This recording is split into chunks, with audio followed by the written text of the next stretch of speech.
इच्छा हो गई थी कि नहीं साहब इधर हो, और दूसरी तरफ से अन्य पार्टियों की तरफ से हो गया था, तो आप लोगों को तो बता ही दिए हैं पहले। तो हम लोग फिर अलग हो गए, तो उसी में वो चूंकि बीजेपी के लोगों की इच्छा थी कि उनको आप अपने साथ करके अपने शेयर का उनको दे दीजिए टिकट, तो दे दिए थे। लेकिन वो जो थे जीतन मांझी, तो आपको मालूम नहीं जी, हम रिजाइन कर दिए थे। आपको याद है ना 14 की कहानी, लोकसभा के चुनाव के बाद, और हमने अपनी जगह उस व्यक्ति को बना दिया। अब वो अभी क्या बोलते रहते हैं उनको नहीं पता है। पार्टी का कोई नहीं चाह रहा था कि आप छोड़िए, तो हम छोड़ के उस आदमी को और कोई दूसरा नहीं नाम दिया था।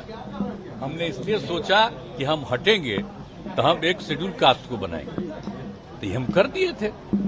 और उसका तो उनका ठीक रूप नहीं था, तो 2 ही महीना के बाद पार्टी का लोग, तो हम शुरू में नहीं माने, बाद में हम स्वीकार कर लिए कि कई लोगों को हटा दिया, तो फिर हम लोग आ गए इधर।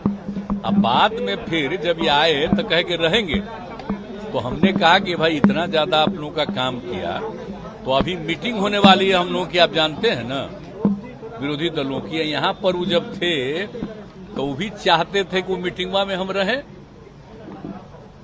तो एक बात सबको मालूम था कि जहां कहीं भी वो बीजेपी के लोगों से मिल रहे थे, आप मिल करके फिर हमारे यहां भी आकर के कहते थे ये हुआ, तो हम तो जान ही रहे थे सब बात।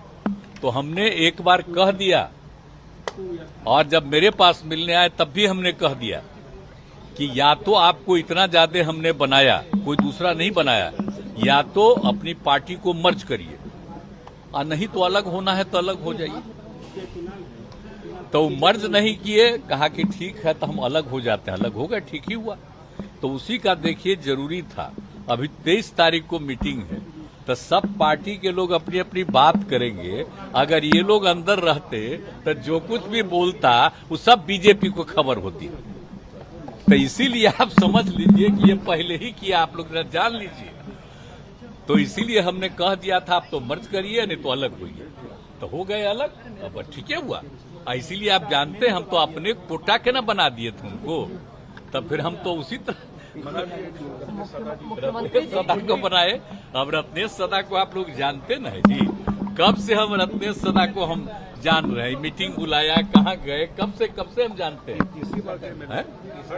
तीसरा टाइम तो हमको लगा कि वो तो ठीक ही है, तो इसी को हम बुला लिए। उसी दिन जब हो गया कि अब वो छोड़ देंगे तो हमने इसको बुला लिया, तो उसी दिन हमने कह दिया और सब लोगों से बातचीत कर ली, और सबसे बात करके इनको कर दिया। और फिर तुरंत गवर्नर साहब से बात किया, उनके इस्तीफा का भिजवा दिया। वो स्वीकार किए, बाहर थे लेकिन फिर भी स्वीकार किए। और तुरंत हम जो नया मंत्री बना उनका भी उसी दिन 13 को ही भेज दिए, तो उनका आ गया। और वो भी बाहर थे तो आज के बारे में हो गया, और वही आज हुआ है। अरे आपको देखिए, आप समझ लीजिए, तो केंद्र सरकार को अधिकार न है जी, चुनाव तो पहले करा ही सकता है। जिसको बहुमत है वो चाहे तो पहले भी चुनाव करा सकता है।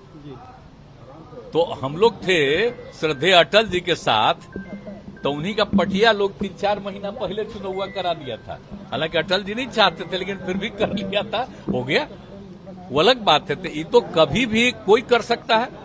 अगर मान लीजिए अपोजिशन की यूनिटी के लिए शुरुआत किया गया है, तो हो सकता है उन लोगों को लगे कि लोग मिल करके आगे बहुत मूवमेंट करेगा तो ज्यादा नुकसान होगा, तब पहले भी कर सकता है। हम तो ऐसे ही कह रहे हैं, हम थोड़ी कह रहे हैं कि वो पहले कर देगा। मैंने इसकी संभावना हमेशा रहती है, इसलिए पूरा का पूरा हमने सारे पार्टियों को अलर्ट किया कि आप समझ लीजिए, इसलिए मिलकर के लड़िएगा, तभी जाके आपको बीजेपी से वोट मिलेगा। हमसे जुड़े रहने के लिए हमारे YouTube चैनल को सब्सक्राइब करें और नई वीडियो की नोटिफिकेशन के लिए बेल आइकॉन को दबाएं।